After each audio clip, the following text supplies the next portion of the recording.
that the man can exert on the rope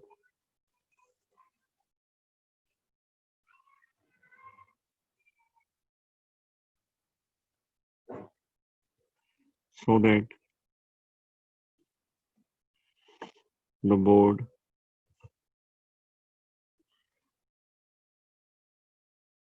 does not slip. देखिए arrangement देखो कैसे दिया हुआ है।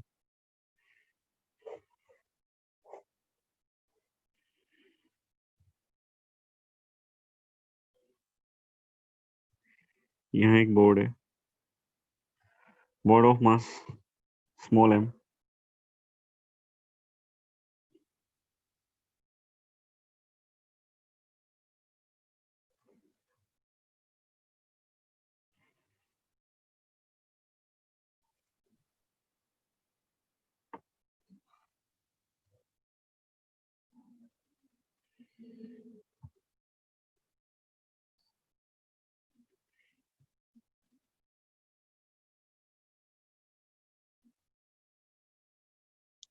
इसको पकड़ा हुआ है, पर्सन है, person of mass m, this is the person of mass capital M।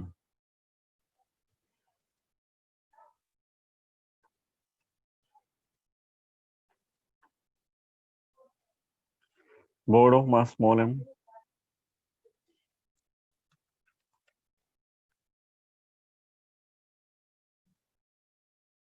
पूछा गया है कि find the maximum force, find the maximum force that the man can exert on the rope. ये पर्सन जो इसको खींचता है, इसको उसको खींचेगा, अगर इसको खींचेगा तो स्ट्रिंग पूरी खींचेगी, ये बोर्ड आगे जा सकता है। तो बताना है कि मैक्सिमम कितना फोर्स ये लगाए ताकि ये आगे ना जाए, लिमिट से ज्यादा फोर्स लगाए तो ये बोर्ड आगे चला जाएगा।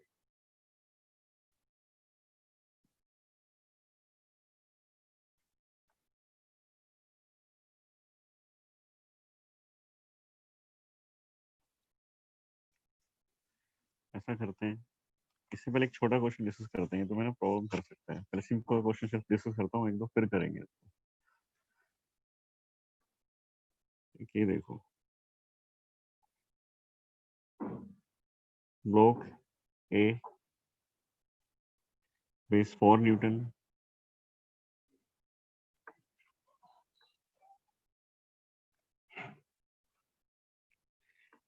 And block B weighs 8 newton. दो ब्लॉक हैं, ए 4 न्यूटन वेट है, बी 8 न्यूटन वेट है।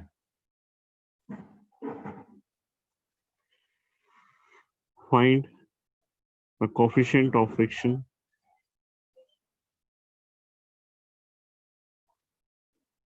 of all surfaces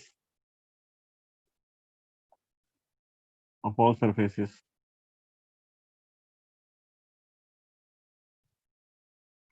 नहीं, the coefficient of friction for all surfaces is 0.25। ये फ्रिक्शन कोफिशिएंट दिया हुआ है, जहां भी कहीं कांटेक्ट है वहां 0.25 कोफिशिएंट ऑफ फ्रिक्शन है। Find the force, find the force F to slide B, to slide B at constant speed. Constant speed का मतलब है no acceleration, acceleration zero, acceleration zero का मतलब है net force zero.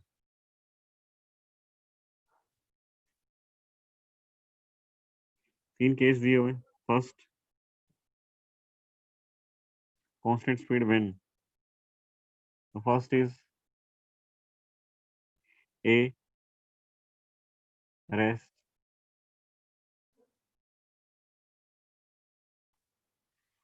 on B and moves with it।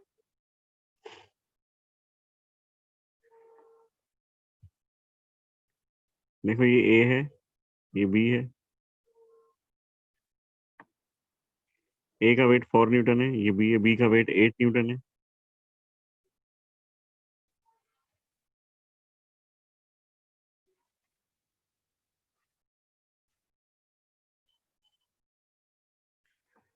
इसके ऊपर एक force लगाना है हम लोगों को एफ, ये एफ पता करना है, और एफ कुछ ऐसे पता करना है कि दोनों साथ साथ मूव करें, मतलब A rest on B and moves with it. A जो है बी के ऊपर रेस्ट पर है, बी के ऊपर मूव नहीं कर रहा है, पर इसके साथ साथ जरूर चलता है, मतलब बी के रिस्पेक्ट में ए रेस्ट पर है, पर क्योंकि बी मूविंग है तो साथ साथ ये भी चलता है, ए भी चलता है। और ऊपर एक बात बता दी गई थी कि बी जो है वो कांस्टेंट स्पीड से है। वैसे जब किसी दो ऑब्जेक्ट का, दो बॉडीज का मोशन अगर कंबाइन हो जाए, मतलब इनके बीच में कोई रिलेटिव मोशन है ही नहीं, लिख सकते हैं no relative motion, no relative motion between block A and block B. ये गिवन है, मैं नहीं कह रहा हूँ ऐसा, ऐसे गिवन है कि ए रेस्ट पर है बी के ऊपर और इसके साथ साथ चलता है, तो बी चलेगा तो ए उसके साथ साथ जाएगा, पर ए के रिस्पेक्ट में, सॉरी बी के रिस्पेक्ट में ए मूव नहीं करता है। तो ऐसे केस में हम इस पूरे सिस्टम को एक ही मान सकते हैं, कंप्लीट एक ही बॉडी है, हम ऐसे मान सकते हैं उसको, जरूरत नहीं है उसको सेपरेट करने की और एफबीडी बनाने की, वैसे ही सोल्व हो जाएगा, है ना। दो दो एफबीडी बनाने पड़ेंगे। तो मैं कहता हूँ कि पूरी एक ही बॉडी है, इसको कंबाइंड बॉडी मानते हैं, तो पूरी बॉडी का मास जो है M A plus M B, M A plus M B is 4 plus 8, 12 newton. और मैं बॉडी को ऐसे देखता हूँ,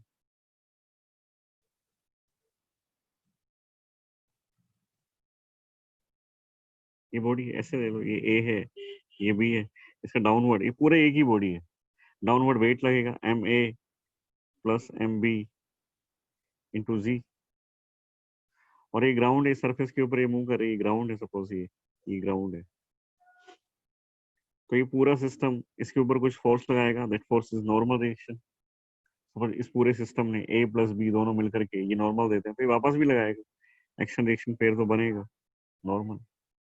इधर एक फोर्स है F, और बताया गया है तुम लोगों को कि ए और बी, ए और बी जो कंबाइंड सिस्टम है, ये कंबाइंड सिस्टम, बी जो है ए और बी कंबाइंड सिस्टम, ये बताया गया, साथ में ये भी बताया गया कि बी जो है वो कांस्टेंट स्पीड से चलता है और ए उसके साथ साथ चलता है। कांस्टेंट स्पीड से चलता है मतलब पूरा सिस्टम मोशन में है, और मोशन में अगर है तो फ्रिक्शन फोर्स कितना लगता है मोशन में। पहली बात तो इधर जाने की कोशिश कर रहा है ग्राउंड के रिस्पेक्ट में, तो फ्रिक्शन फोर्स इधर लगेगा। और एक बात बता दी गई है तुम लोगों को कि इसकी स्पीड कांस्टेंट है, तो फ्रिक्शन फोर्स कितना लगेगा, फ्रिक्शन फोर्स मोशन में कितना लगता है, म्यू के एन, के इज द म्यू के कोएफिशिएंट ऑफ काइनेटिक फ्रिक्शन जो तुम्हें दिया हुआ है, कोएफिशिएंट ऑफ फ्रिक्शन ये तुम्हारा।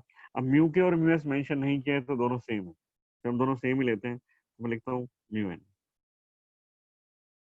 और कांस्टेंट स्पीड का मतलब क्या हुआ, कांस्टेंट स्पीड का मतलब है कि कोई एक्सेलरेशन नहीं है, और कोई एक्सेलरेशन नहीं है तो नेट फोर्स जीरो होना चाहिए, net force zero.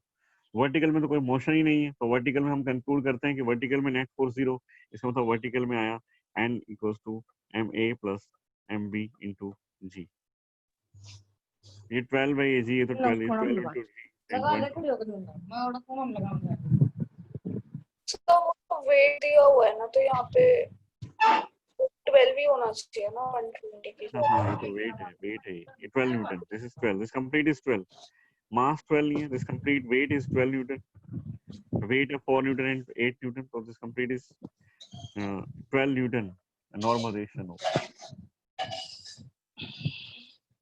net force along the horizontal में देखेंगे तो horizontal के along में बताया गया है कि speed constant है, और constant speed का मतलब acceleration zero का मतलब net force zero, जितना force left side में उतने right side में होना चाहिए, applied force is equal to friction force, this required applied force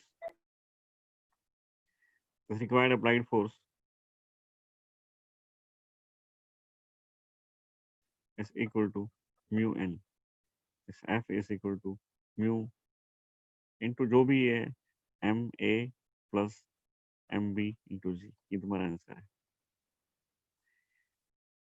इतना फोर्स अगर हम लगाएंगे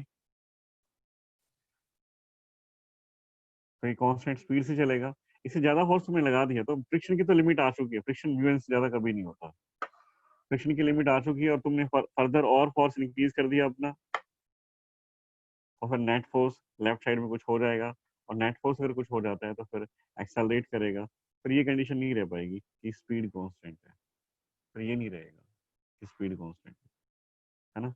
ऐसे ऐसे तो ये 3 पार्ट इसमें दिए हुए हैं। तो फर्स्ट पार्ट था कि ए और बी है, सेकंड पर चलते हैं, ऐसे 3 पार्ट है, उसके बाद उस पर चलेंगे जो मैंने पहले क्वेश्चन लिखा था। तो सेकंड पार्ट पर आते हैं, इसका बी पार्ट क्या कहता है देखो। बी बी है कि A is held at rest, A is held at rest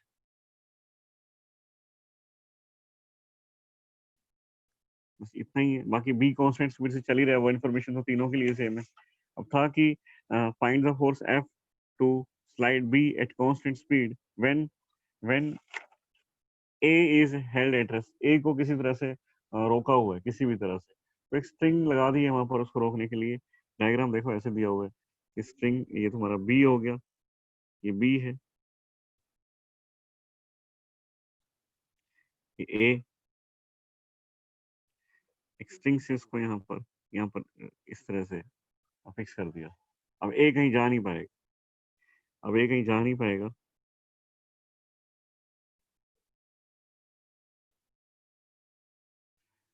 इसमें थोड़ी सी ज्यादा इन्फॉर्मेशन की जरूरत पड़ेगी, हम लोगों को थोड़ा ज्यादा डिस्कशन करना पड़ेगा। वहां तो क्या हुआ था कि ए और बी कंबाइन हो गए थे, वो 2 बॉडी थी ही नहीं, वो तो एक ही बॉडी थी कंप्लीट। तो हमने उसको एक बॉडी मान करके सोल्व कर दिया, जल्दी सोल्व भी हो गया।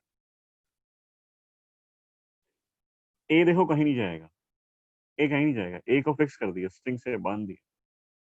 बी के ऊपर फोर्स लगाना है, और बी के ऊपर इतना फोर्स लगाना है कि बी जो है वो कांस्टेंट स्पीड से मूव करे। ऐसा इंफॉर्मेशन हमें दी हुई है कि what should be the maximum force F so that the block B moves with the constant speed. तो मैं यहाँ पर क्वेश्चन एक चीज और इन्फॉर्मेशन डालना चाहता हूँ ताकि तुम्हारा दिमाग थोड़ा और सोचे कि स्ट्रिंग में टेंशन कितनी आएगी। टेंशन इन द स्ट्रिंग ये भी पूछा जा सकता है तुम लोगों से। तो उसने पूछा नहीं गया, मैं पूछना चाहता हूँ कि इस स्ट्रिंग में जब बी मूव करेगा तो स्ट्रिंग में टेंशन भी आएगी शायद, तो फिर स्ट्रिंग में टेंशन कितनी होगी। ठीक है ना, यहाँ भी चलेंगे, टेंशन की बात भी करेंगे। देखिए ब्लॉक बी मूव करना चाहता है, तो बी का मोशन होगा, बी तो मूव करेगा, तो बी की जो कॉन्टेक्ट सरफेसेस है, कॉन्टेक्ट सरफेस अगर देखें तो कॉन्टेक्ट सरफेस एक तो ये है ग्राउंड, कॉन्टेक्ट सरफेस उसकी एक ये है ए के साथ, 2 जगह कॉन्टेक्ट है, तो 2 जगह पर कॉन्टेक्ट है बी का ए के साथ। अगर बी का ए के साथ 2 जगह पर कॉन्टेक्ट है तो 2 जगह से फ्रिक्शन फोर्स भी मिलेगा, या मिल सकता है, डिपेंड करता है कोफिशिएंट ऑफ फ्रिक्शन कितने हैं। कोफिशिएंट ऑफ फ्रिक्शन कई बार नहीं भी दिया होता कि स्मूथ सरफेस, सपोज यहाँ पर स्मूथ सरफेस होती तो फिर नहीं लगता फ्रिक्शन, तो 2 जगह फोर्स भी लग सकता है। और क्वेश्चन में चीज मेंशन कर दी गई है कि जो भी सरफेसेस कांटेक्ट में उन सबके बीच में जो कोफिशिएंट ऑफ फ्रिक्शन है दैट इज 0.25। तो यहाँ पे फ्रिक्शन फोर्स लगेगा और यहाँ भी लगेगा। बी मूव करेगा, बी के ऊपर तुम फोर्स लगा रहे हो लेफ्ट साइड में, तो बी का जो मोशन होगा ना, बी का जो मोशन होगा ऑब्वियसली वो लेफ्ट साइड में ही होगा। जब लेफ्ट में फोर्स लगा रहे हैं तो लेफ्ट में ही जा सकता है, राइट में तो जाएगा नहीं। जब बी तुम्हारा लेफ्ट साइड में मूव करने की कोशिश करता है तो ए, जो भी कॉन्टेक्ट सरफेसेस है, जो भी है, हमें नहीं पता, ए नाम नहीं पता, जो भी है ना सबको देख लो, सब उसके मोशन का अपोज करेंगे, सब जो भी उससे कांटेक्ट में।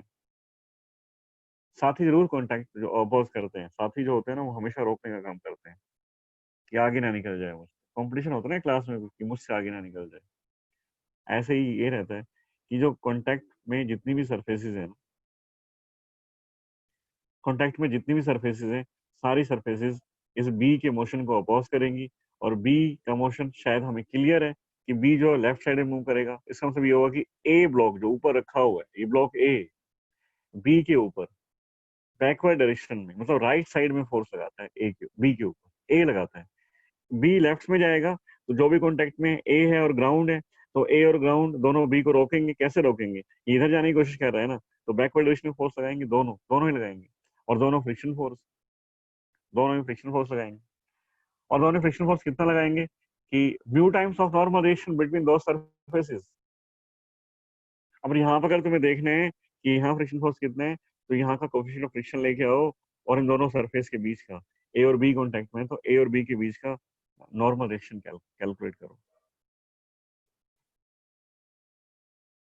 अब तुम्हें बी और ग्राउंड के बीच में अगर फ्रिक्शन फोर्स देखने हैं, बी और ग्राउंड के बीच में कितना फ्रिक्शन फोर्स है,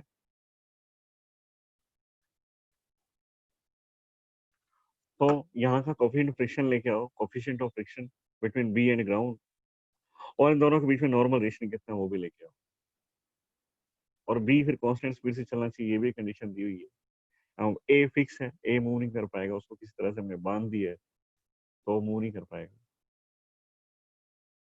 तो चलो इसको अब इसका एफबीडी बनाते हैं, और इस बार क्योंकि ए और बी के बीच में रिलेटिव मोशन है तो उसको हम कंबाइन एक सिस्टम नहीं मान सकते, दोनों अलग अलग हैं ए और बी, सबका एफबीडी अलग अलग बनाते हैं। तो पहले बी का बनाते हैं फिर ए का बनाएंगे। ये बी है,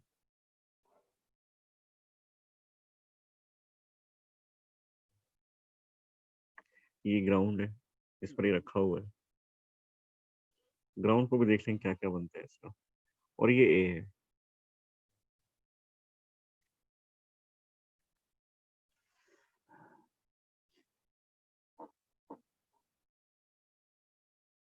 एम बी जी, वेट तो लगेगा हमेशा डाउनवर्ड। इसके ऊपर एक अप्लाइड फोर्स है क्योंकि इसको मोशन में लेके आने के लिए तुम लगा रहे हो एफ। बी जो है वो कांटेक्ट में ग्राउंड के साथ, तो ग्राउंड के साथ मैं मान लेता हूँ कि नॉर्मल डायरेक्शन जो है वो एन प्राइम है, एन प्राइम। तो बी ने जो है ग्राउंड के ऊपर फोर्स लगाया एन प्राइम, तो ग्राउंड जो है वो बी के ऊपर वापस लगाएगा एन प्राइम। क्वेश्चन की बात और करते हैं, एक बार थोड़ा बना लेते हैं, ए का भी बना लेते हैं। ए पर ये फोर्स मार्क कर देते हैं जो हमें ऑलरेडी पता है सारी बातें, कि इधर एक फोर्स है एम ए जी वेट, ए और बी कांटेक्ट में, ए बी के ऊपर रखा हुआ है, तो ए बी के ऊपर फोर्स लगाता है, suppose this force is an, तो बी वापस रिएक्शन देगा अपवर्ड डायरेक्शन में, इक्वल एंड ऑपोजिट एन। एक यहाँ पर स्ट्रिंग है, और स्ट्रिंग तो हमेशा पुल करती है, तो स्ट्रिंग इधर है तो स्ट्रिंग पुल करेगी, इधर टेंशन आएगी। तो ये तो बातें थी तो हम लोगों को फिर पता ही है कि दोनों कॉन्टैक्ट फोर्सेस नॉर्मल डायरेक्शन वगैरह। अब मोशन की वजह से बात करें, तो मोशन जब स्टेट जो है मोशन में हो या टेंड्स टू मूव वाली कंडीशन जब होती है ना, तो फिर फ्रिक्शन फोर्स हो रहा है। उसकी बात और करते हैं। बी मोशन में आएगा क्योंकि हमारी कंडीशन ये क्वेश्चन में कहा गया है कि बी जो है वो राइट साइड में, सॉरी लेफ्ट साइड में मूव करना चाहिए विद कांस्टेंट स्पीड। तो बी का फिर अपोज करेंगे। बी का अपोज कौन करेगा? बी इधर जा रहा है ना, तो ग्राउंड उसको रोकेगा, इधर एक फोर्स लगाएगा ग्राउंड। ये friction force due to ground लिखता हूँ मैं, ग्राउंड की वजह से आया। और ए भी उसको रोकेगा, ये इधर जाता है ना, ए इसके ऊपर बैठा हुआ है और ये इधर जा रहा है, तो ए इसको रोकेगा पीछे की साइड, तो फ्रिक्शन फोर्स ए भी लगाएगा। एफ ए मैंने इसका नाम लिखा, friction force due to the block A and friction force due to the block, sorry friction force due to the ground. और हमें पता है कि ये कांस्टेंट स्पीड से चलना चाहिए, तो ऑब्वियस है कि जितना फोर्स लेफ्ट साइड में होता है राइट साइड में होना चाहिए, ताकि एक्सेलरेशन जीरो हो जाए, नेट फोर्स जीरो हो जाए और स्पीड कांस्टेंट हो जाए। अच्छा, फ्रिक्शन के भी पेयर बनेंगे, फ्रिक्शन के पेयर और बनाओ। फ्रिक्शन के पेयर, अब ग्राउंड ने इसके ऊपर फोर्स लगाया एफ जी राइट साइड में, तो ये बी क्या करेगा? ग्राउंड के ऊपर फोर्स लगाएगा इधर एफ जी, ग्राउंड के ऊपर भी फ्रिक्शन फोर्स लगेगा, ऐसा नहीं है कि ग्राउंड के ऊपर नहीं।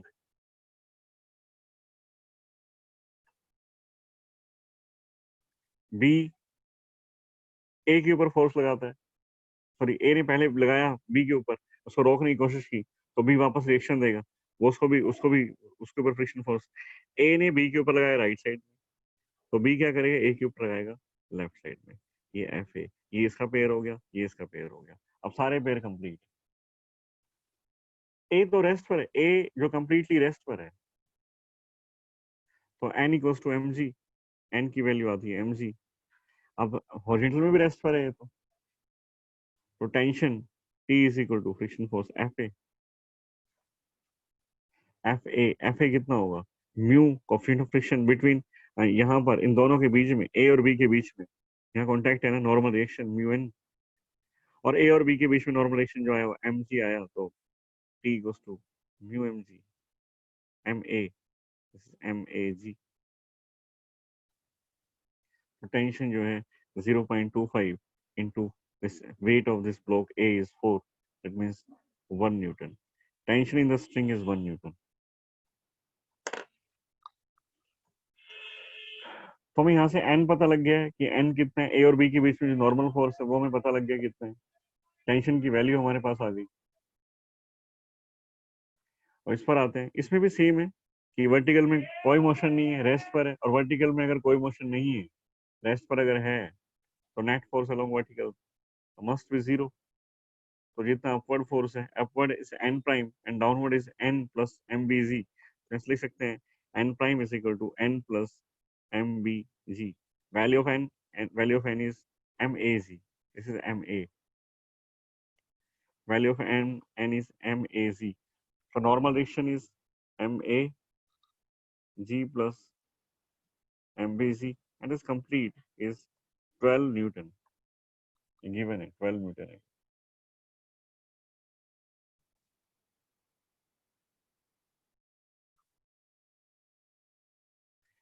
अब उसने कहा कि b जो है उसको कांस्टेंट स्पीड से चलना चाहिए। कांस्टेंट स्पीड का मतलब है एक्सेलरेशन जीरो, एक्सेलरेशन जीरो का मतलब है नेट फोर्स जीरो, और नेट फोर्स जीरो तब होगा जितना फोर्स लेफ्ट में होता है राइट में। तो हमें यहाँ पर एफ और निकाल लेना चाहिए, उसकी भी जरूरत पड़ने वाली है। Friction force due to ground, that will be mu, और normal reaction between b and ground is n prime, that means 0.25 into 12 is 3 Newton। Friction force जो ग्राउंड देता है दैट इज 3 Newton।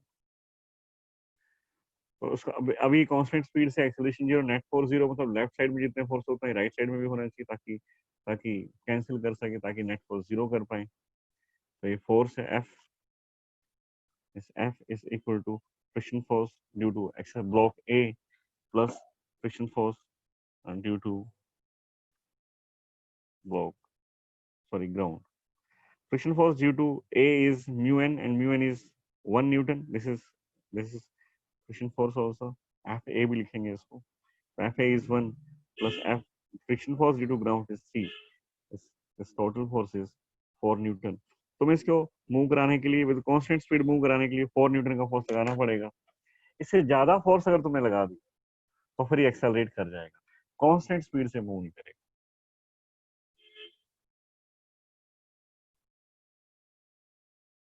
ठीक है, सॉरी सेकंड।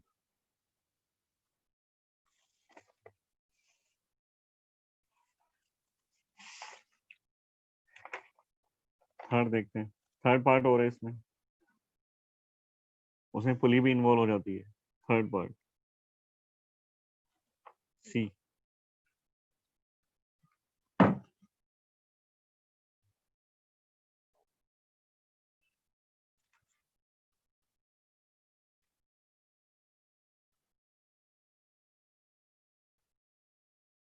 सी क्या है देखो, सी part में जो A and B are connected by light cord, A blocks A and B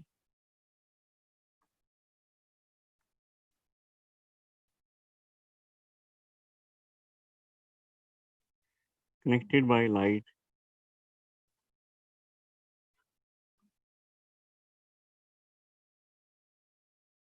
cord passing over a smooth pulley।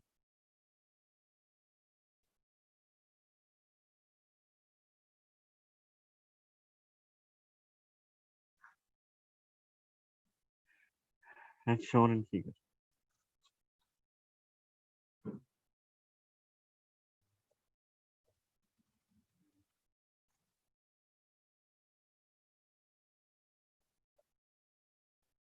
ये ए, ये बी।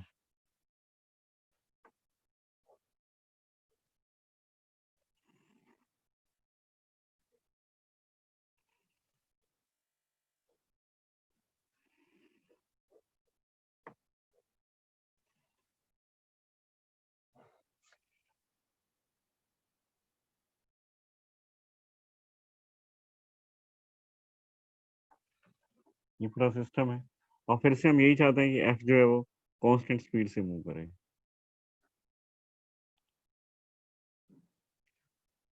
अब एक बात तो फिक्स हो गई, एक चीज और हमें क्लियर हो गई यहाँ से कि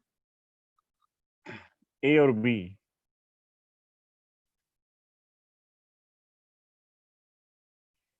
बी जो है वो एक स्ट्रिंग से डायरेक्ट कनेक्ट है, सिंगल स्ट्रिंग से डायरेक्ट कनेक्ट है।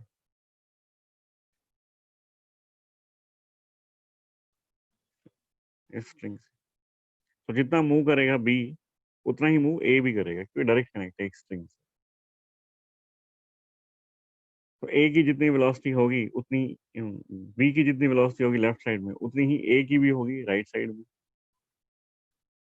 अगर बी कांस्टेंट स्पीड से लेफ्ट में जाएगा तो ए भी कांस्टेंट स्पीड से राइट में जाएगा। तुम बी के ऊपर फोर्स लगाते हो एफ और बी पहले मोशन में आने की कोशिश करता है। बी अगर पहले मोशन में आने की कोशिश करता है तो उसके जो साथी है जो उसके कांटेक्ट में है वो उसको रोकने की कोशिश करेंगे।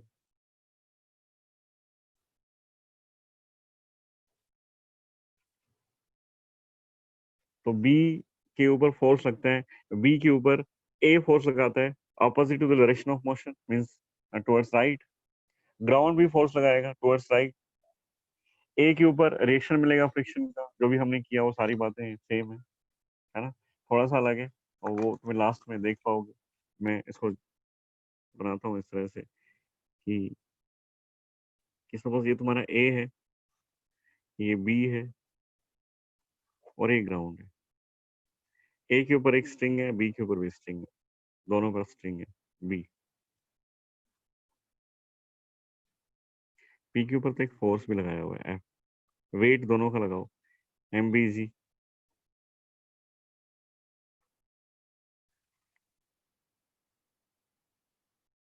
बी ग्राउंड के ऊपर है तो बी ने ग्राउंड पर कुछ फोर्स लगाया होगा, वो मैंने एन प्राइम लिया था पिछली बार, इस बार भी वही ले लेते हैं एन प्राइम। तो ग्राउंड वापस लगाएगा एन प्राइम। ए बी के ऊपर है तो ए ने बी के ऊपर कुछ फोर्स लगाया होगा, जो कांटेक्ट में है वहां फोर्स लगेंगे। ए ने बी के ऊपर फोर्स लगाया एन तो बी वापस रिएक्शन देगा an opposite direction. B motion में आने की कोशिश करता है, ए नहीं करता। ए तो उसका बी पर फोर्स लगाओगे तो स्ट्रिंग में टेंशन आएगी और टेंशन की वजह से ए मूव करेगा, वो तो बाद की बात है। पहले ए मूव करता है, सॉरी बी मूव करता है, बी के ऊपर फोर्स लगा। जब बी मूव करने की कोशिश करेगा तो ए जो है उसको रोकेगा। अब बी इधर जा रहा है, ए और बी कॉन्टेक्ट में, ए इसके ऊपर रखा हुआ है तो बी को रोकेगा ए, और ए इस तरफ एक फोर्स लगाता है that is F A. B ground के भी कॉन्टेक्ट में तो ग्राउंड भी इसको रोकेगा एफ जी। बी एक स्ट्रिंग से भी कनेक्ट है, स्ट्रिंग में जो फोर्स है that is always pulling force, तो ये टेंशन टी। आप फ्रिक्शन के पेयर बनाओ, ए ने बी के ऊपर फोर्स लगाया राइट साइड में तो बी ए के ऊपर लगाता है वापस लेफ्ट साइड में एफ ए। टेंशन यहाँ भी है तो टेंशन टी।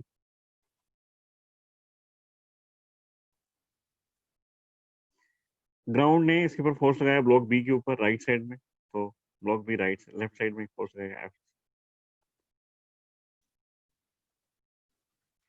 और अभी भी पता है हमें कि अभी भी ये कांस्टेंट स्पीड से चलते हैं, और कांस्टेंट स्पीड का मतलब अभी नेट फोर्स जीरो है, सब डायरेक्शन में जीरो है। यहाँ लिखते हैं n equals to mag that is 4 Newton, t equals to fa, fa मतलब mu n, normal relation between a and b, this t equals to fa is 0.25 into 4 is equal to 1 Newton। a की सारी बातें हो गई, b के बारे में करते हैं। b में जितना डाउनवर्ड फोर्स है n plus M B G, upward force n prime है तो अपवर्ड फोर्स और डाउनवर्ड फोर्स सेम होंगे n plus M B G. n prime is equal to n तो आ चुका ना हमारे पास, n is M A G 4 newton तो 4 plus M B G is 8 is 12 newton. n prime is 12 newton. Friction force F B is equal to mu n prime, क्योंकि B और ground के बीच में फोर्स जो n प्राइम है coefficient of friction दोनों का सेम था, मींस ये भी 0.25 है, 0.25 into n prime is 12, that means it is 3 Newton. ये एफ भी आ गया। हॉरिजॉन्टल डायरेक्शन में अगर देखें इसको, हॉरिजॉन्टल डायरेक्शन में अगर देखें तो हॉरिजॉन्टल में नेट फोर्स 0 होना चाहिए, तो F is equal to F A plus T plus F G, तो T plus friction force of A plus friction force of ground. तो एफ हमें कितना हो गया, एफ टी, टी की वैल्यू देखो यहाँ पर है, टी इज 1 न्यूटन, तो 1 plus F A friction force due to A is 4 Newton. Sorry, this is same 1 Newton. 1 plus friction force due to ground, ये बी लिख दिया मैंने, ये ग्राउंड का फ्रिक्शन फोर्स है, ये ग्राउंड का फ्रिक्शन फोर्स लिखा था हम लोगों ने, जो बी के ऊपर लगता है, दैट इज 3 न्यूटन। तो फोर्स जो लगाना पड़ेगा तुम लोगों को, दैट इज 5 न्यूटन। तो ये तीन केस से समझ में आएगा ये? Yes sir. तो अब उस क्वेश्चन को Yes, sir. डिस्कस करते हैं, है ना। फंडामेंटली शायद अब चीजें थोड़ी और क्लियर हुई होंगी, तो वहां पर हमें कंसेप्ट को अप्लाई करना थोड़ा स्मूथ लगेगा। आगे बढ़ते हैं।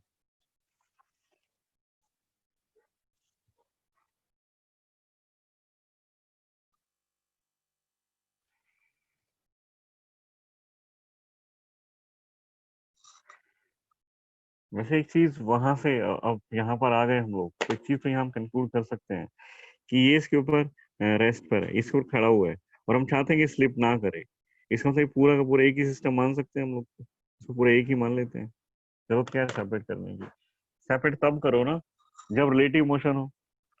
तो जो पर्सन जो बोर्ड के ऊपर खड़ा हुआ है, पर्सन ऑफ मास कैपिटल है, standing over a board of mass small है, there is no relative motion between the person and board, that means the person and the board can be assumed as a one system। इसको हम one एक ही system मान सकते हैं, और एक ही system मान के इसको सोल्व करें तो क्वेश्चन जल्दी सोल्व हो जाएगा, है ना। तो मैं इसका एफबीडी बनाता हूँ कुछ ऐसे, इसका कोएफिशिएंट ऑफ फ्रिक्शन भी शायद दिया था, यहाँ पर दिया हुआ है कि म्यू बोर्ड के बीच में और जो सरफेस कांटेक्ट में है ग्राउंड के बीच में,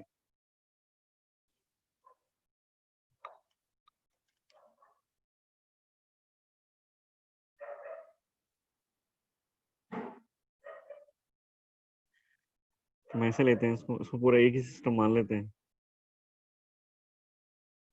एम और इसके हाथ में स्ट्रिंग है, एक स्ट्रिंग यहाँ है, एक स्ट्रिंग यहाँ है, इसका मास एम है। तो कंप्लीट डाउनवर्ड आएगा एम प्लस एम जी,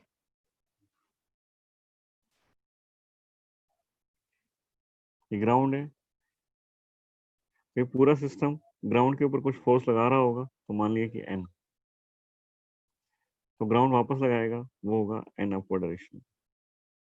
पूरी स्ट्रिंग एक ही है थ्रू, तो टेंशन स्ट्रिंग में टेंशन मान लेते हैं टी, तो यहाँ भी एक टेंशन टी।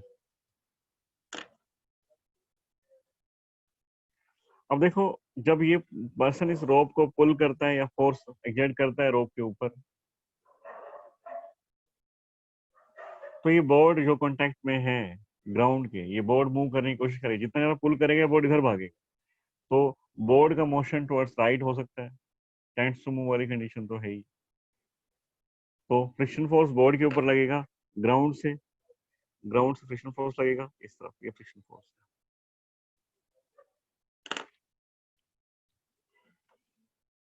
तो ये इसका एफबीडी है।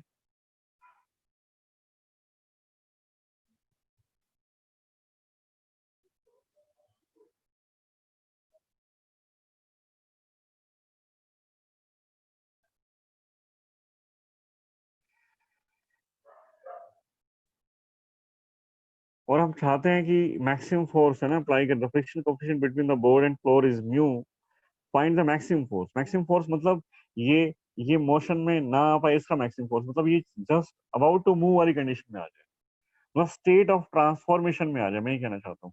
मैक्सिमम फोर्स, तुमने फोर्स लगाया मूव नहीं किया, और फोर्स लगाया मूव नहीं किया, और फोर्स लगाया मूव नहीं किया, मैक्सिमम कितना फोर्स लगा सकते हो? जब बात यहाँ मैक्सिमम फोर्स की हो रही है तो उसका मतलब बोर्ड जो है उसकी स्टेट कौन सी होगी, वो रेस्ट पर मानेंगे या मोशन में मानेंगे, ये चीज मैं पूछना चाह रहा हूँ तुम लोगों से। कि जब बात ये हो गई कि मैक्सिमम फोर्स अप्लाई करे पर्सन, तो मैं बोर्ड की स्टेट क्या लूंगा, बोर्ड रेस्ट में है तो रेस्ट में तो अप्लाइड हमारा जो फ्रिक्शन फोर्स है that will be applied force, और मोशन में है तो फ्रिक्शन फोर्स जो है वो म्यू एन की इक्वल होगा। तो मुझे यहाँ पर बोर्ड की स्टेट क्या लेनी चाहिए, मेरा क्वेश्चन ये है, सोल्व हो जाएगा ये। मुझे स्टेट ऑफ बोर्ड बता दो क्या। टेंड्स टू मूव वाली condition. Tends to move rest को ही बोलते हैं, रेस्ट को ही बोलते हैं टेंड्स टू मूव। जो तुम बोलना चाह रहे हो उसके लिए मैंने वर्ड यूज किया था स्टेट ऑफ ट्रांसफॉर्मेशन, कि जिस पॉइंट पर आके, जिस पॉइंट पे आके मोशन में मतलब इसकी स्टेट जो चेंज होने वाली है, बस अब तुमने फोर्स लगाया तो स्टेट चेंज, उस कंडीशन तक यस ये सर। फोर्स लगाना चाहिए। तो उसको उसको हम वर्ड यूज करते हैं उसके लिए, मतलब मैं यूज कर रहा, मैंने इसी बार यूज किया है। This is a state of transformation, state of transformation है कि बॉडी जो रेस्ट से मोशन में कन्वर्ट हो रही है, बॉडी की स्टेट रेस्ट से मोशन में कन्वर्ट हो रही है, और उस टाइम फ्रिक्शन फोर्स मैक्सिमम होता है, सबसे ज्यादा फ्रिक्शन फोर्स होता है उस टाइम अगर दिया हुआ हो तो, that is mu S N. पर यहाँ पर कोई म्यू एस और म्यू की मेंशन नहीं किया हुआ है, मैंने कहा था ऐसा रेयरली मिलेगा तुम्हें। तो फिर म्यू एस और म्यू एन मेंशन नहीं किया है, तो फिर म्यू एस और म्यू के दोनों सेम है, जो भी दिया हुआ वही है। अगर म्यू एस और म्यू के अलग अलग दिया हुआ होता तो फिर यहाँ पर जो फ्रिक्शन फोर्स की वैल्यू कितनी होती, फिर वो कितनी वैल्यू होती, mu S N. Mu S N होती। अभी तो फिर मेंशन नहीं किया हुआ है, तो हमारा काम ऐसे चल जाएगा। तो स्टेट ऑफ ट्रांसफॉर्मेशन है, मैं ये नहीं कह रहा हूँ कि मोशन में, मैं ये नहीं कह रहा हूँ, मैं ये भी नहीं कह रहा हूँ कि रेस्ट में, रेस्ट तो उससे पहले भी था जब जब फोर्स मैक्सिमम नहीं था।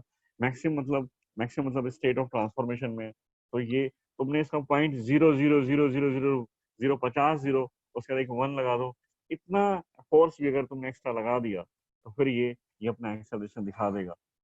कि तुम बोल सकते हो एक्सेलरेशन बहुत कम होगा, वो सारी बातें हो सकती है, पर नॉन जीरो नहीं होगा, वो मूव करेगा with a very small value of acceleration. तो सारी चीज तुम्हारे सामने है। अब तो अल्टीमेटली एक्सेलरेशन नहीं है तो net force zero, along vertical भी और अलोंग हॉरिजॉन्टल भी।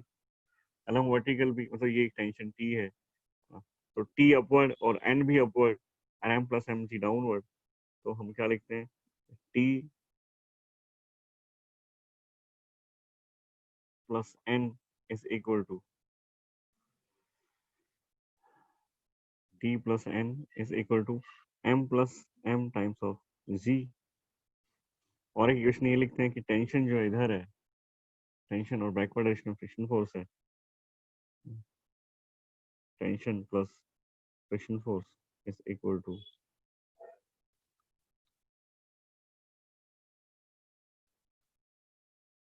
नहीं सॉरी, टी इक्वल्स टू जितना फोर्स लेफ्ट में होता है राइट में, टी इक्वल्स टू एफ। और टी की वैल्यू तुम यहाँ पुट कर लो, तुम्हें टेंशन कैलकुलेट करनी है, कैलकुलेट करना है तुम्हें टेंशन, टेंशन कितनी होगी। तो एफ को देखो, एफ कितना है, T equals to F is mu N, N की वैल्यू हो जाएगी यहाँ पर, एन टी चाहिए ना हम लोगों को, मैक्सिमम फोर्स कितना लगा सके, find the maximum force that man can exert on the rope. तो मैन जो फोर्स लगा रहा है दैट इज टेंशन, जो फोर्स लगा रहा है उसी से टेंशन आ रही है, तो हमें टेंशन कैलकुलेट करनी है। तो फिर एन को एलिमिनेट कर दो, N is T by mu, यहाँ पर ले आओ। इसका मतलब ये हुआ कि T plus N, N is T by mu is equal to M plus M times of G. यहाँ से टी कॉमन ले लेंगे, तो one plus mu, sorry one plus one by mu, one plus one by mu is M plus M into G. और tension जो आती है इसका mu plus one by mu होगा, ऐसे हम लोग तो उसको उधर जाके लिखते हैं तो होता है mu times of M plus M G by mu plus one. ये तुम्हारा मैक्सिमम फोर्स है जब तक कि ये रेस्ट पे रहेगा। इससे ज्यादा फोर्स लगाते ही हम बात कर चुके हैं स्टेट ऑफ ट्रांसफॉर्मेशन है, इसे थोड़ा भी ज्यादा फोर्स तुम लोगों ने कर दी तो फिर जो ये बॉडी और ये बोर्ड जो है मोशन में आ जाए। ठीक है, चलो आगे आते हैं।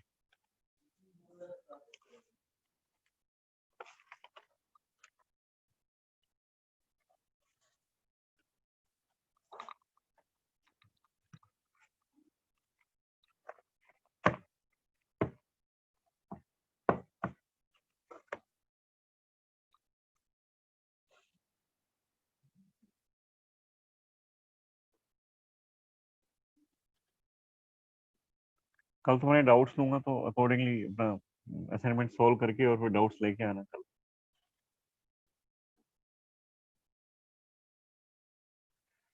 क्वेश्चन दिया हुआ है ब्लॉक ऑफ मास एम, मैं इसका डायग्राम बना दूं, शायद इसी से काम चल जाएगा। लास्ट में लिख देंगे जो रिक्वायरमेंट है। A block of mass M lying on a horizontal surface, coefficient of static friction mu S दिया हुआ है भाई, mu S is brought into the motion by pulling a force by pulling force F. At what angle theta with the horizontal should be the force F applied so that its magnitude minimum? Also find the minimum magnitude. देखिए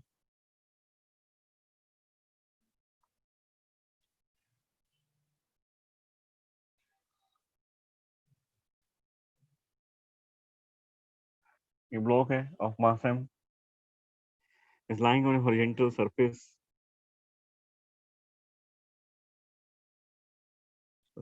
Lying on a horizontal surface.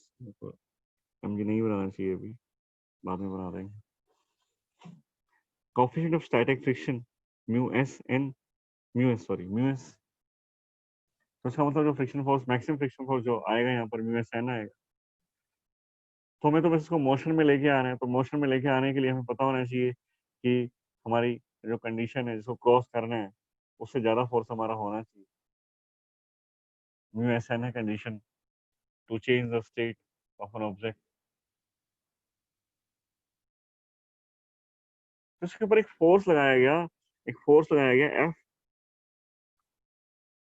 Eight some angle theta. Theta तो पता नहीं है theta कितने हैं, तुम बता सकते हो थीटा कितना होगा, थीटा तुम्हें बता रहे हैं कितना फोर्स लगाना चाहिए।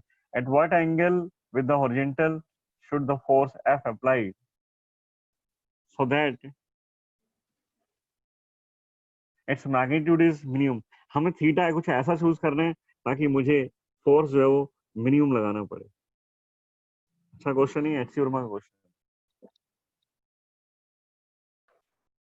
मुझे थीटा ऐसा चूज करना है, तो तुम्हें क्या लगता है थीटा कितना होना चाहिए ताकि फोर्स मिनिमम लगाए, मिनिमम लगाना पड़े वो कि हम इधर पुल करें, मोशन में लेके आ रहे हैं इसको ऑन ए हॉरिजॉन्टल सरफेस, तो हम इधर एक फोर्स लगा रहे हैं, इस तरफ लगाएं थीटा जीरो होना चाहिए सर, तुम कह सकते हो वर्टिकल में होना चाहिए, ऐसा लगा दो तो कम फोर्स लगाना पड़ेगा।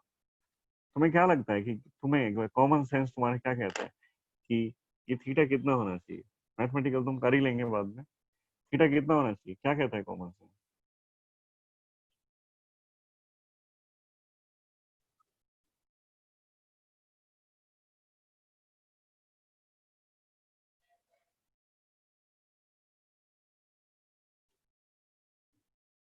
हॉरिजॉन्टल होना चाहिए, थीटा जीरो। थीटा जीरो होना चाहिए। देखो उसको कुछ इंक्लाइन करने से ना एफ का एक कंपोनेंट ऊपर आएगा, एफ इधर एफ कॉस थीटा आएगा, एफ साइन थीटा आएगा। जो एफ साइन थीटा आएगा ना वो F sine theta normal reaction की वैल्यू को रिड्यूस करता है, क्योंकि एम जी डाउनवर्ड होगा, नॉर्मल अपवर्ड होगा, तो एन जो होगा वो M G minus F sine theta. चलो बताता हूँ आएगा। और नॉर्मल अगर कम हो जाएगा तो फ्रिक्शन फोर्स कम हो जाएगा, और फ्रिक्शन फोर्स कम हो जाएगा तो हमारे लिए इसको मूव कराने के लिए फोर्स कम लगाना पड़ेगा। तो अलॉन्ग हॉरिजॉन्टल करने से पता है क्या होगा, मूव तो कर जाएगा ये, पर वो मिनिमम होगा या नहीं होगा हम नहीं कह पाएंगे, क्योंकि क्योंकि अगर हम थीटा एंगल पर नहीं, अगर जीरो पर रखते हैं तो नॉर्मल मैक्सिमम होता है। तो फ्रिक्शन फोर्स को ओवरकम करने के लिए तो यही है कि तुम अपना फोर्स बढ़ा दो, तो ये तरीका है कि फोर्स बढ़ा दो इसको मूव कराने के लिए। दूसरा ये भी तो है ना कि तुम इसका जो अपोज करता है फ्रिक्शन फोर्स उसको कम कर दो किसी तरह से, तो भी तुम्हें कम फोर्स लगाना पड़ेगा। तो फ्रिक्शन कम कर दो, और फ्रिक्शन क्या होता है म्यू एन। अल्टीमेटली फोर्स कुछ ऐसा लगा दो कि तुम्हारा नॉर्मल कम हो जाए, और नॉर्मल कम हो जाएगा तो फ्रिक्शन फोर्स कम लगाना पड़ेगा, सॉरी फ्रिक्शन फोर्स कम लगेगा, और फ्रिक्शन फोर्स कम लगेगा तो उसको मूव कराने के लिए जो रिक्वायर्ड फोर्स है वो भी कम लगाना पड़ेगा। तो सिर्फ हॉरिजॉन्टल के अलोंग लगाते हैं तो उस टाइम नॉर्मल मैक्सिमम होता है, तो फ्रिक्शन फोर्स मैक्सिमम है, तो फोर्स भी ज्यादा लगाना पड़ेगा, मिनिमम नहीं होगा। तो हमने मान लिया कि किसी थीटा एंगल पर लगाना चाहिए, अब पता नहीं थीटा कितना हो, और थीटा की वैल्यू अपने आप जीरो हो जाएगी अगर जीरो पर मैक्स मिनिमम लगाना पड़ा तो। अगर ऐसा हुआ कि हॉरिजॉन्टल के अलोंग लगाने से मिनिमम फोर्स लगाना पड़ता है, थीटा अपने आप जीरो आएगा, मुझे नहीं पता कितना होता है, तो देखते हैं। देखिए FBD downward, MG upward, normal ration, components बना रहा हूँ सीधे में। एफ का एक कंपोनेंट इधर आएगा, that will B F cos theta, upward direction में कंपोनेंट हो रहा है, अपवर्ड डायरेक्शन में एफ साइन थीटा, ये नॉर्मल, और ये इधर मूव करने की कोशिश कर रहे हैं, तो फिर इधर फ्रिक्शन फोर्स। और क्योंकि हमें चाहते हैं कि ये मूव कर जाए, मतलब जस्ट जस्ट मूव कर जाए, तो उसका मतलब फ्रिक्शन फोर्स मैक्सिमम होगा, और मैक्सिमम होगा म्यू एस। तो एन की वैल्यू देख रहे हो तुम लोग, एम जी डाउनवर्ड है, एम जी डाउनवर्ड है, तो N G downward is equal to N plus F sine theta, M G minus F sine theta. मतलब किसी थीटा एंगल पर लगाने से नॉर्मल रेशन की वैल्यू कम हो जाती है, तो हमें फायदा मिलेगा इसको थीटा एंगल जीरो पर ना लगाने से, थीटा एंगल पर लगाने से नॉर्मल कम हो जाता है। और F cos theta, F cos theta बस जस्ट जस्ट ग्रेटर देन होना चाहिए, it just greater than mu S N, this n is this n is mg minus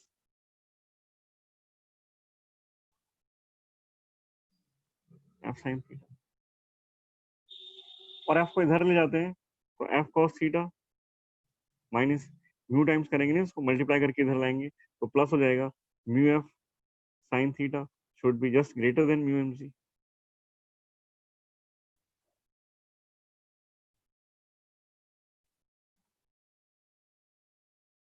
f common ले लो, cos theta plus mu sin theta should be just greater than mu mg. F is equal to, sorry, is just greater than mg, mu times of mg by cos theta plus mu sin.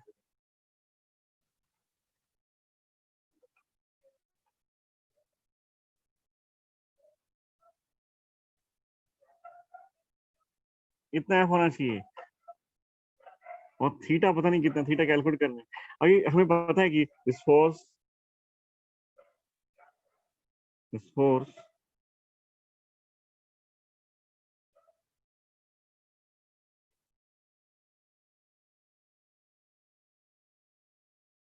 should be minimum, ये minimum होना चाहिए।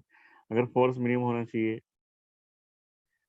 तो फिर minima की condition आई थी starting में, mathematical tools में पढ़ा था कि कोई कोई कोई पैरामीटर अगर मिनिमम चाहिए, तो उसका डिफरेंशिएशन जीरो आना चाहिए।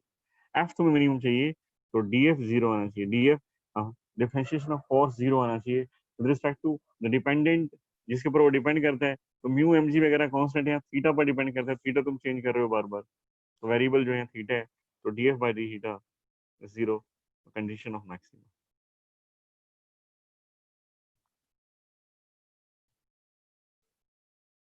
Condition of maximum. और D F by D theta, तो D by D theta, F is mu M G by cos theta. इसको मैं नेक्स्ट पेज पे करूँ तो ज्यादा अच्छा है ना।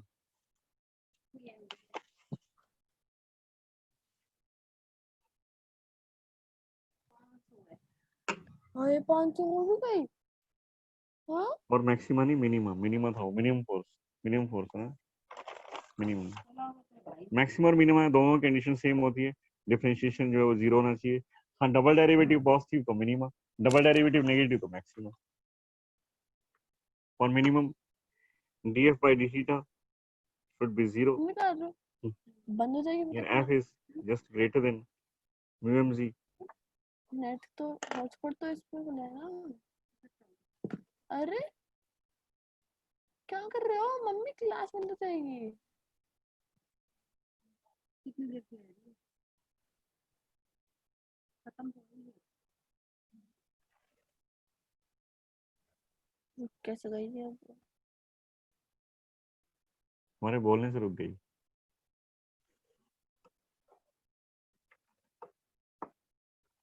माइक्रोफोन ऑफ कर लो, किसी के डिस्टरबेंस है तो अपना माइक्रोफोन ऑफ कर लो, किसी को बात करनी है किसी से। F is greater than equal to mu M G by cos theta plus, था ना, cos theta plus mu sine theta, cos theta plus mu sine theta.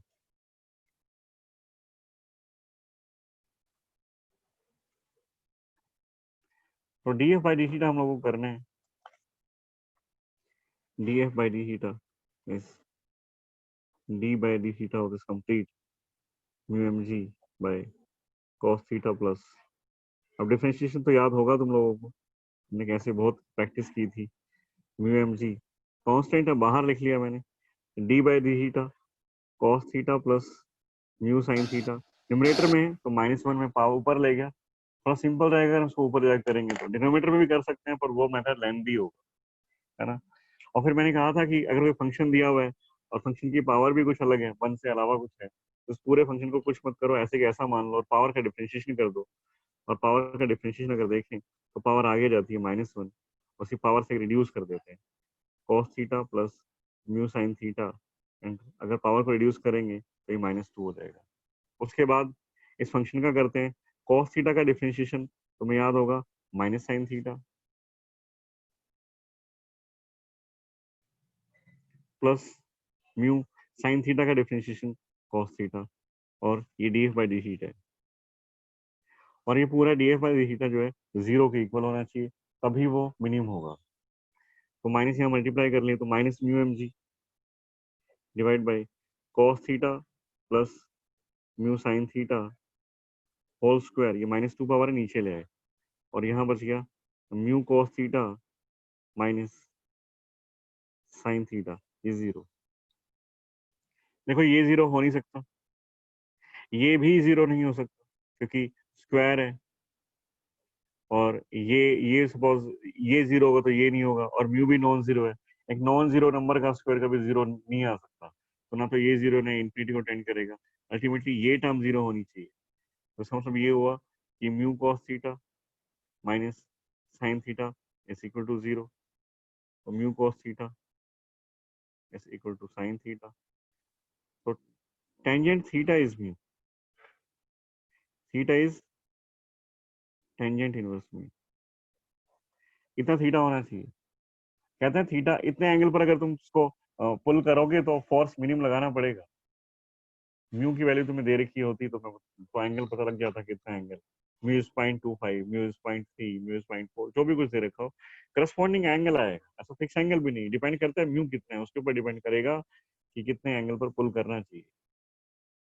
और अब फोर्स मिनिमम, किस फोर्स में था, अब फोर्स मिनिमम कितना होगा, वो कहते हैं मिनिमम फोर्स तो ये है, थीटा की वैल्यू यहाँ पुट कर देते हैं, तो थीटा की वैल्यू अगर तुम यहाँ पुट करोगे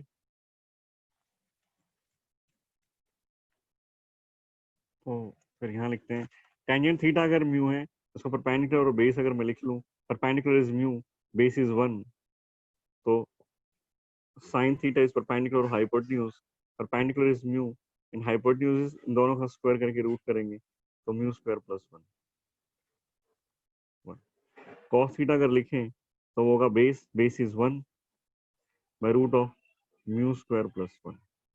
ये साइन थीटा है, cos थीटा है, टेंजेंट थीटा, तो एफ मिनिमम होना चाहिए, F minimum is equal to mu M G by cos theta plus mu sine theta. तो cos थीटा कितना है हमारा, cos थीटा ये 1 by root of mu square plus 1 plus mu sine theta, तो mu ऐसा रखो, साइन थीटा की value ये है mu by root of mu square plus 1। तो म्यू स्क्वायर प्लस 1 रूट में आएगा, ऊपर जाएगा कॉमन, रूट लोगे तो ऊपर चला जाएगा, कॉमन हो जाएगा, और यहाँ पर जाएगा 1 प्लस म्यू स्क्वायर, ऊपर root of mu square plus 1 है, नीचे म्यू स्क्वायर प्लस 1 है, तो कैंसिल कर दोगे, तो मैं डायरेक्ट आंसर लिख रहा हूँ, यदि सिंपल कैलकुलेशन है तुम आराम से कर सकते हो, it will be mu square plus 1, ये तुम्हारा आंसर है। समझ में आया ये क्वेश्चन लास्ट जो था?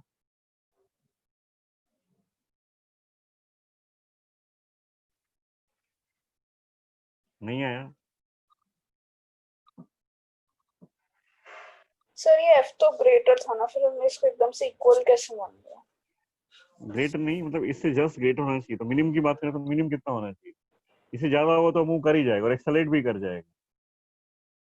F should be greater than equal to 10 Newton होना चाहिए। तो 10 के हो तो 11 भी हो सकता है, 12 भी हो सकता है, 13 भी हो सकता है, पर मिनिमम कितना होना चाहिए? Okay sir. मिनिमम 10 होना चाहिए ना, 10 से ज्यादा कुछ भी हो तो मिनिमम 10 होना चाहिए, और 10 से ज्यादा कुछ भी हो सकता है। तो मैंने कहा कि मिनिमम तो इक्वल कर देते हैं, ग्रेटर था ये, it should be greater than 10, like ये मान लेते पूरा नंबर 10 है तो मिनिमम तो 10 ही हो गया फिर, इस तरह से। ठीक है, एक बार लास्ट क्वेश्चन को अच्छे से रीड करना, खुद से सॉल्व करके देखना, थोड़ा सा टफ है ना, और उसके बाद प्रैक्टिस करना अपने असाइनमेंट से। जो कल डाउट आए थे और उनको दोबारा से देखना, क्योंकि आज काफी चीजें और पता लगी। तो कल तुम्हारे डाउट लेते हैं, डाउट्स लेके आए, ठीक है। सेशन एंड करते हैं।